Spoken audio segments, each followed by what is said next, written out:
HomeRonNews.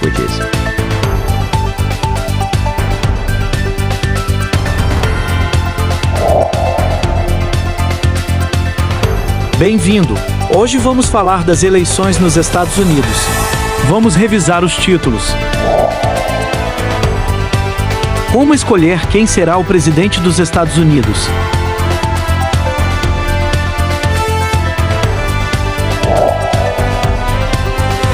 O que faz o presidente?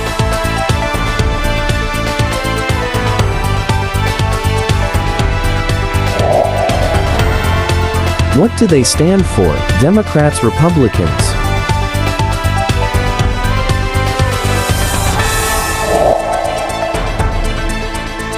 Hoje em HomeRonNews. Como votar nos Estados Unidos?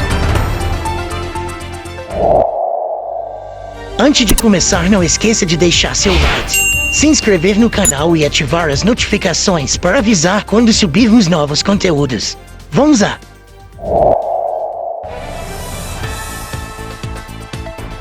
Democrats versus Republicans.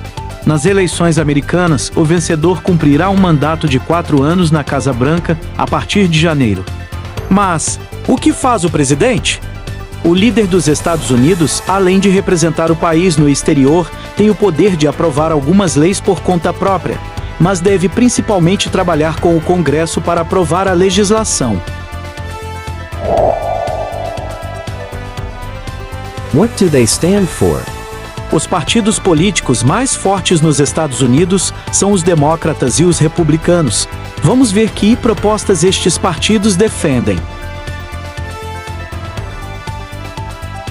Os Democrats são o partido político liberal, representado pela cor azul. Exemplo: Kamala Harris.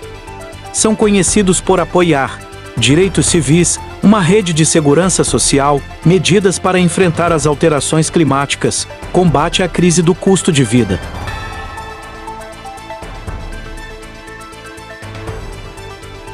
Os Republicans são o partido político conservador, representado pela cor vermelha. Exemplo: Donald Trump.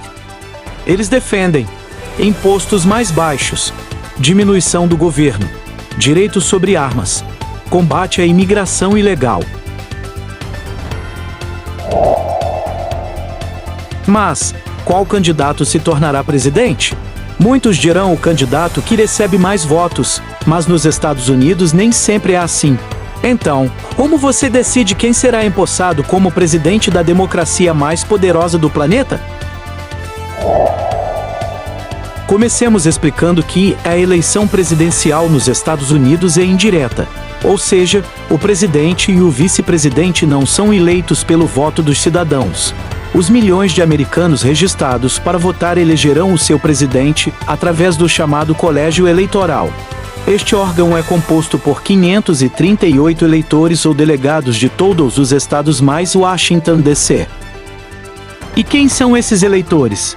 São cidadãos escolhidos pelos partidos políticos. O número de eleitores em cada estado é proporcional ao tamanho da sua população e cada estado tem tantos eleitores quanto os membros do Congresso, ou seja, senadores e membros da Câmara dos Deputados. Por exemplo, a Califórnia e o Texas, que são os estados mais populosos dos Estados Unidos, elegem respectivamente 55 e 38 eleitores. Nova York e Flórida, 29, e assim por diante até Wyoming, Montana e Dakota do Sul, que são os menos populosos e escolhem 3 eleitores. Para vencer, o candidato precisa de 270 votos desses eleitores, ou seja, a metade mais um. E aqui está um ponto fundamental: o candidato que obtiver mais votos de um estado fica com todos os votos do colégio eleitoral desse estado. Ou seja, os americanos votam em um dos candidatos, mas são os votos do colégio eleitoral que contam. E vou te explicar por que isso é tão importante. Mas primeiro, porque a democracia mais poderosa do mundo utiliza este sistema eleitoral. A sua origem remonta ao final do século XVIII, quando foram fundados os Estados Unidos. Naquela época, uma campanha eleitoral nacional era praticamente impossível, dado o tamanho do país e os meios de transporte um pouco diferentes dos de hoje. Cada um dos estados que compunham a União procurava defender os seus interesses, razão pela qual os pais fundadores rejeitaram tanto a eleição do presidente pelo Congresso como a eleição pelo voto popular direto. Também porque temiam que o povo votasse no seu candidato local e assim, os grandes estados teriam mais peso. Então, em 1804 entrou em vigor a 12ª emenda à Constituição que introduziu o sistema atual. Mas vamos voltar ao presente e ver o que acontece depois do encerramento das urnas. Como dissemos antes, na maioria dos estados o candidato que ganha 50% mais um dos votos populares nesse estado, ganha os votos de todos os eleitores. Por exemplo, nas eleições de 2016 Trump obteve cerca de 10 mil votos em Michigan, mais do que Hillary Clinton, mas isso lhe permitiu levar todos os 16 eleitores daquele estado. Existem alguns estados que dão voto fielmente a um partido ou outro. Digamos que estão garantidos para um lado ou para outro. Por exemplo, o Texas votou principalmente em candidatos republicanos desde 1980, enquanto a Califórnia votou em candidatos democratas desde 1992. E Nova York também é azul ou democrata desde 1988. Mas há outros estados, por exemplo a Flórida, que votaram 2 vezes em Bush, 2 vezes em Obama e depois em Trump. Esses estados são considerados indecisos, e onde é difícil prever quem vencerá até que a contagem seja concluída. Por esta razão, durante a campanha eleitoral, os candidatos concentram os seus esforços nos estados que podem oscilar para um lado ou para outro. Consequentemente, eles são chamados de estados pêndulos ou estados swing em inglês. Ganhar eleitores ali torna-se decisivo na hora de definir o vencedor das eleições. Uma semana depois, embora o vencedor já seja conhecido, os membros do colégio eleitoral reúnem-se e votam no candidato mais votado no seu estado. Você quer saber quais são os estados pêndulo? Quando voltarmos do intervalo comercial, falaremos sobre isso e muito mais. Fique ligado!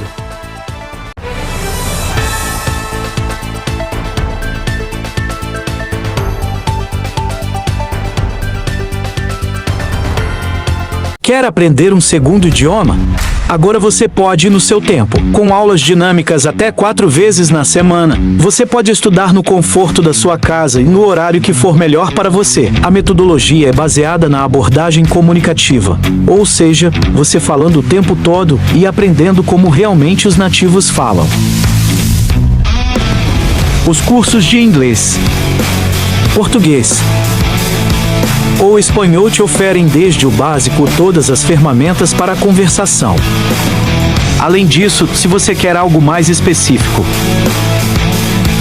você também pode optar entre os cursos: espanhol para crianças, Travel course. Business course. inglês para comissários, Medical English. Conversation course. Quer mais motivos para estudar com o Homeron? As aulas são online e individuais. Assim você tem uma atenção exclusiva durante a aula, material online. O material é enviado e você pode usá-lo como achar melhor. Sem contrato. Você não fica preso caso tenha algum imprevisto e não possa seguir com as aulas. Além disso, você conta com o e-help repondo a aula que você perdeu toda vez que precisar faltar. Faça uma aula experimental grátis agora e seja Homeron Idiomas. Say a homeron.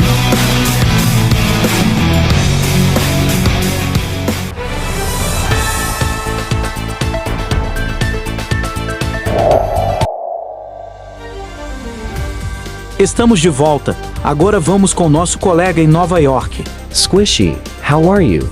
What can you tell us about the elections in your country? Hi Ron, let's start with the curiosity. Do you know which presidential candidate received the most votes in the history of the United States? I don't know. Squishy. Which one was it? The candidate who received the most votes in the history of USA elections was Ronald Reagan, who in 1984 received 525 votes. But what happens if there is a tie? It is a remote possibility, but not impossible.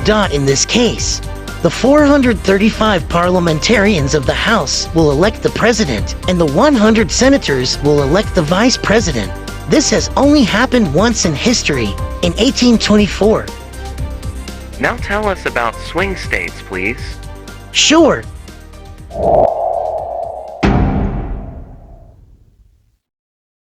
Before we dive in, we need to understand why swing states exist. And to do that, we have to talk about the U.S. electoral system, the Electoral College.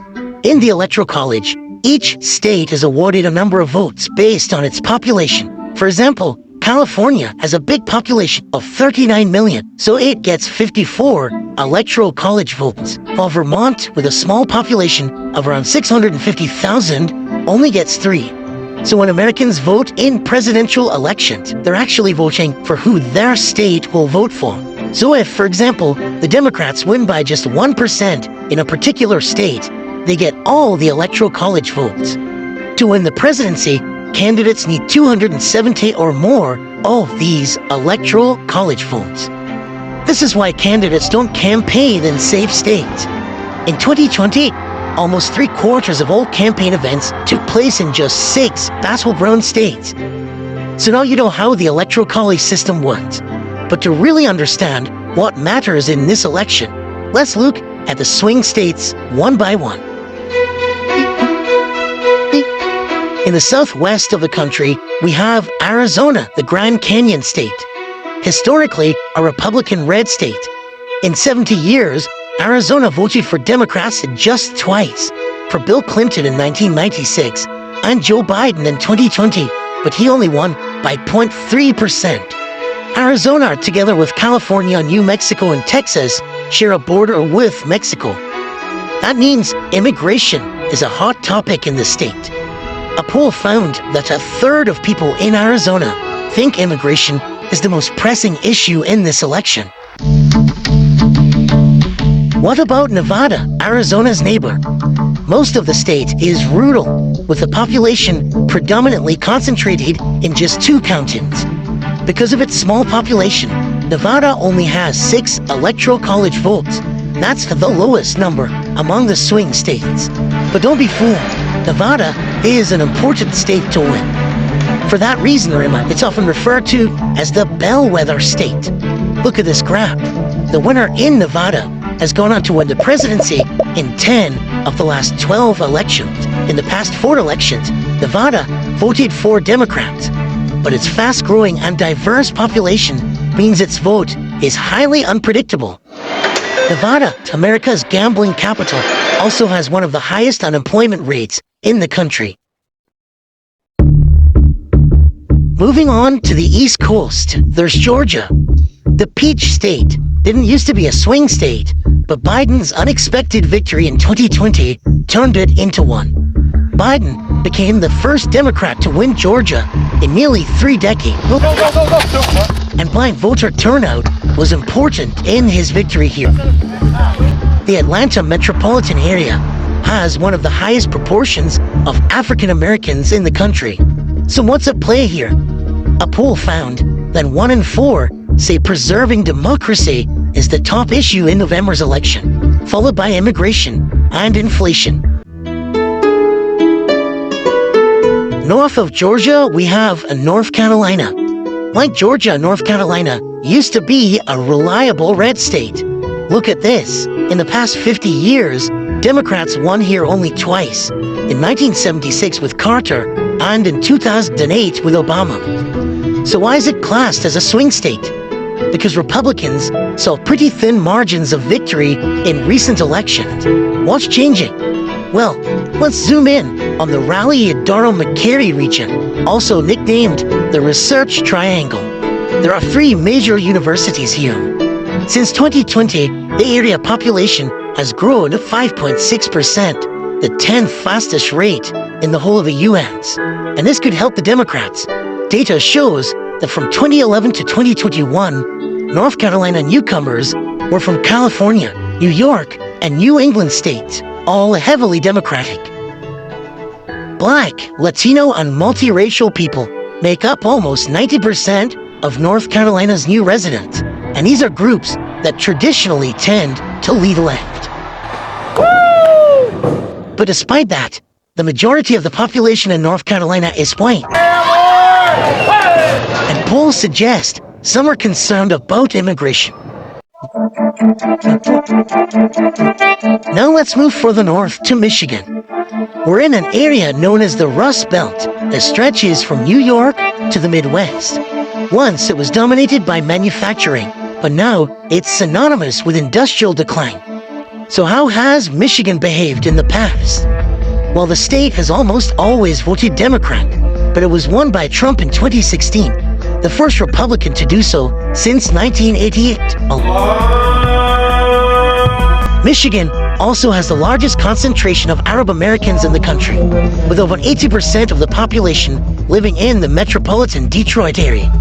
The state is home to General Motors and Ford, which makes car jobs a big factor. Next, there's Pennsylvania, the swing state with the highest number of electoral college votes. In 2028, Biden won, but only by 1.2%. The U.S. president has a connection with Pennsylvania. Well, I couldn't come to Spain without coming by the old house. He was born and raised in Scranton before moving to Delaware with his family. The state is also home to a rising Democrat star. So what's playing big here? The cost of living and inflation. The price of groceries has risen faster in Pennsylvania than in any other state. And it's places like Erie County that the two candidates will want. A long-suffering manufacturing hub with a whiter, older, and poorer population than ever. Almost 20% of people in the state are at least 65 years old, exceeding the national average of 17%. And finally, Wisconsin, America's Dairyland. Like Michigan, this state has voted for Democrats since 1988, but Trump's victory in 2016 turned this state into a battleground. Here, Minnesota, Wisconsin's neighbor, isn't a swing state in this election, but is part of the upper Midwest, a critical region in presidential politics. Farming is a huge industry in this part of America. Come on, guys. And Harris hopes the Minnesota governor, who represented a rural district in Congress, will boost her rural appeal in the region. So what's on the mind of people in Wisconsin? The state is home to about 5,500 dairy farms, more than any other, and more than 1.2 million cows. Rural areas here lean Republican, and inflation is definitely on the mind of the farming community. But there's something else. Immigrants make up 28% of agriculture workers in the United States. And while Trump was president, Milwaukee was one of the cities that hosted pro-immigration protests like this one. So now you know why swing states matter. But remember, they change over time because of shifting demographics and political views. What doesn't change is that in every presidential election, there are a handful of states that have much more influence on the result than others.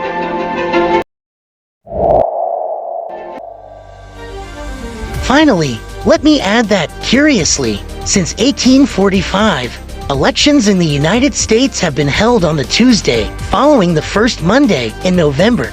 It's a tradition that dates back to when the United States was a predominantly agricultural country, and this month seemed to be the best time to go to the polls. However, there are critics, since it is a work day, and this reduces citizen participation. Thanks, Squishy. Por hoje foi tudo. Até o próximo programa. I'll see you in the next video.